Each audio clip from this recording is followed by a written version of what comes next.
Hello, Bulldogs. Welcome to the Daily Show for Thursday, April 8th, 2021. Our Did You Know today is about pollinators. I know our second graders know a lot about them already.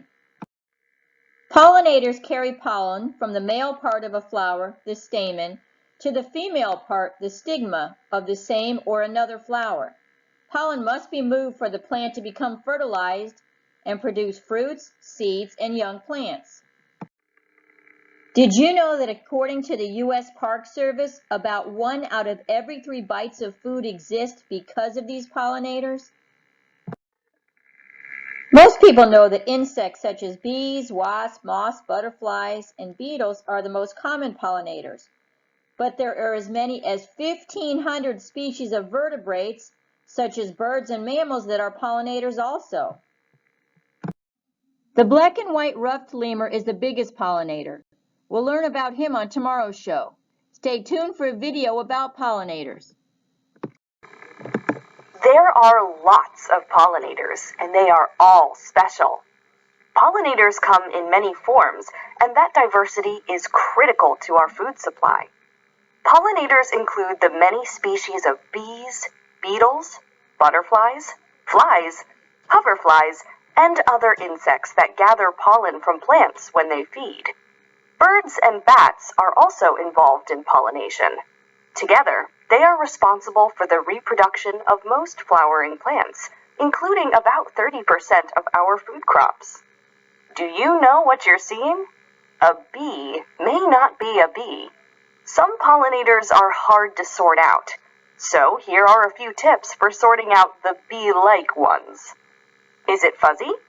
Bees tend to have little hairs covering part of their bodies. Wasps, even though they are black and yellow like a bee, don't have those hairs.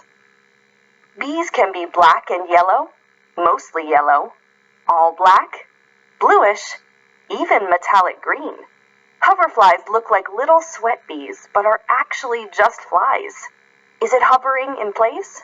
Bees can't do that. Pollinator diversity matters. The unique features of each pollinator allows them to pollinate different types of flowers. Therefore, having diverse pollinators is important to maintaining different types of plants and crops. Native bees, like the southeastern blueberry bee and the mason bee, are some of the best and most important pollinators for agricultural production. Our nut and fruit orchards depend on them. Squash bees have such an affinity for squash flowers that they sleep in them.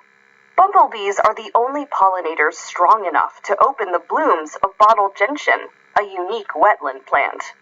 Many fruit species in other parts of the world depend on bats for pollination. Many orchids depend on a specific wasp or moth for pollination.